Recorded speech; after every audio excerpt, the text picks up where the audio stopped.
Découvrez cette astuce pour apprendre à reconnaître le miel naturel du faux miel et ainsi profiter de tous ses bienfaits sur votre santé. Vous l'ignorez peut-être encore, mais tous les miels ne se valent pas. En effet, certains miels vendus dans le commerce n'ont absolument rien à voir avec le miel naturel. Il s'agit plutôt de sirops fabriqués à partir de sucre cristallisé, de glucose ou encore de gélatine.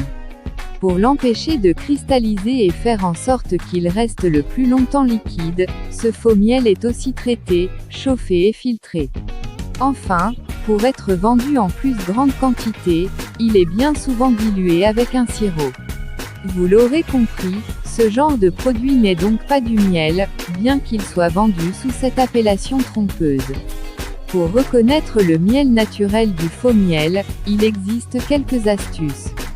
Comment reconnaître le miel naturel du faux miel? Nos astuces. 1. Le test du feu. Enduisez la tête d'une allumette de miel puis allumez-la avec une autre allumette. Si elle prend feu rapidement, pas de doute, il s'agit de vrai miel. Si au contraire, elle ne prend feu, il s'agit de faux miel. En effet, sa forte teneur en eau l'empêchera de prendre feu. 2. La densité.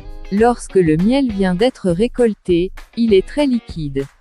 Cependant, il se densifie rapidement, ce qui le rend particulièrement difficile à transvaser d'un pot à un autre. Quant au faux miel, il reste très liquide, même au bout de plusieurs mois. 3. La dissolution dans l'eau. Si vous voulez savoir si vous avez acheté du miel naturel, versez une cuillère dans un verre d'eau. Votre miel se dissout dans l'eau. Si le miel tombe dans le fond du verre et qu'il ne se mélange qu'après avoir bien mélangé, il s'agit bien de miel cru. S'il se dissout rapidement, ce n'est pas du miel. 4. La réaction au chauffage. Si vous le faites chauffer, le miel naturel va très rapidement caraméliser.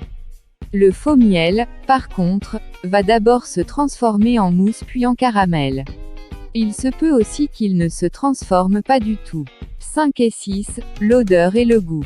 Le vrai miel a une odeur discrète de fleurs et son goût se dissipe au bout de quelques minutes en bouche.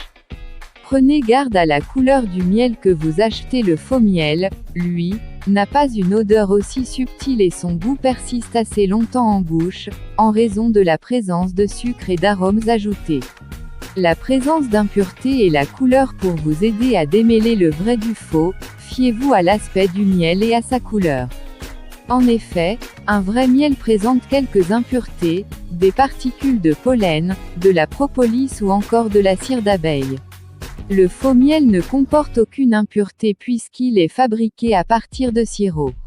Quant à la couleur, elle est assez variable d'un miel à l'autre.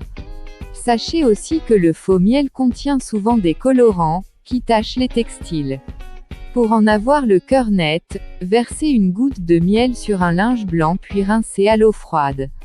Le vrai miel ne laisse aucune trace alors que le faux miel laissera une tache jaune ou brune. Des tests faciles à réaliser pour détecter le faux miel. D'autres petits tests peuvent vous être utiles pour savoir rapidement si le miel que vous consommez régulièrement est un miel naturel. 7. Le test d'absorption. Versez quelques gouttes de miel sur une serviette en papier ou sur un buvard. Le miel cru ne sera pas absorbé par la serviette alors que le faux miel le sera rapidement. Le miel brut est indiqué sur l'étiquette. Quoi qu'il en soit, avant d'acheter votre miel, soyez attentif à la liste des ingrédients qui doit indiquer uniquement 100% de miel brut.